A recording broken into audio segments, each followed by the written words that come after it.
If you frequently find yourself with extra leftover greens or an abundance of greens from your garden, there are a few ways that you can save them. And this reduces food waste, gives you more to use, gives you more for your money or more for your effort if it's something that you grew yourself at home.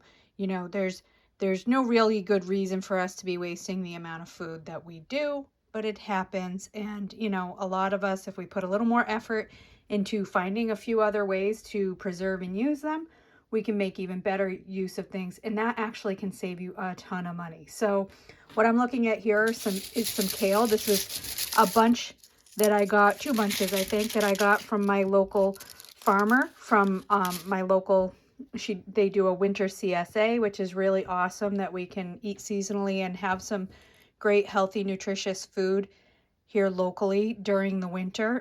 That includes a lot of hardier greens like kale and spinach and things of that nature that they can grow in high tunnels, even in, zone 5 and lower under cover with some remay and different things that they do. But so I had a couple of things of kale from her left over. I wasn't going to get to using it fresh, so I threw it in my dehydrator. It was just a few hours at 145. Comes out nice and dry and crispy. And now I have kale that I can throw in a mason jar, save for later, and put it in all sorts of things. This can go right in a soup, like a Portuguese kale and sausage soup is awesome. You throw these in, you would never know that they actually came from dehydrated. Dehydrating is a great preservation method. Nutritionally, it preserves even more than freezing does and canning does, which you tend to have more nutritional loss, probably the most in canning, but freezing does endure some loss too. Not to say that any of the preservation methods are bad or nutritionally unsound, just to say that dehydrating is maybe underestimated. I've got some here that look a little yellow. I think that's the lighting of the camera. They're all in great shape, ready to go. Other things that you can do with it. Well, dehydrating actually is kind of a method that blends into our second method, which would be turning things into powders. So, you can do this with any greens, and this little talk goes for basically almost every type of green. There are a few exceptions. Like, you wouldn't want to do like an iceberg lettuce because they're basically all water, not a lot of nutritional content anyway.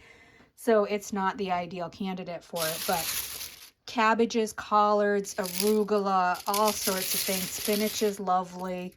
Get a lot of extra use out of it. So number 2 is to powder it. Now I would take these dried kale leaves. They'll go in my Ninja blender. Pulse them a few times and down into powder. You can leave it as large or as fine as you want. And then that can go into all sorts of things. Soups, smoothies, sauces, casseroles. The list is kind of endless. And it's a good way to boost some nutrition without always eating kale or always eating the same thing. You powder that up, you spread it on some other roasted vegetables like roasted root vegetables or potatoes or even on meats, and you've boosted up the nutritional profile of that easily. Freezing is the third, and freezing, there's a cup. First of all, the first way would be to just actually preserve the whole leaves or ripped off the stems, ready to go. Spinach is a great one for that. You don't have to blanch the leaves. You can. It would just be a really quick blanch for about a minute in boiling water. People have different preferences on that because it does kind of increase the mushiness. So it's not everybody's favorite to blanch, and if you want to skip it, go for it and skip it. And then the last is to just build yourself a freezer bag like what I've got here. What have I got in here? I've got some celery that was kind of yellow. I've got some ends from celery, onion, garlic, skins, and you can see I've got the kale stalks right in there. So this is a bag that I just keep going and building up in my freezer, and then when I'm ready to make a veggie soup, a veggie broth, or even a chicken or meat-based broth, I'll throw these in there.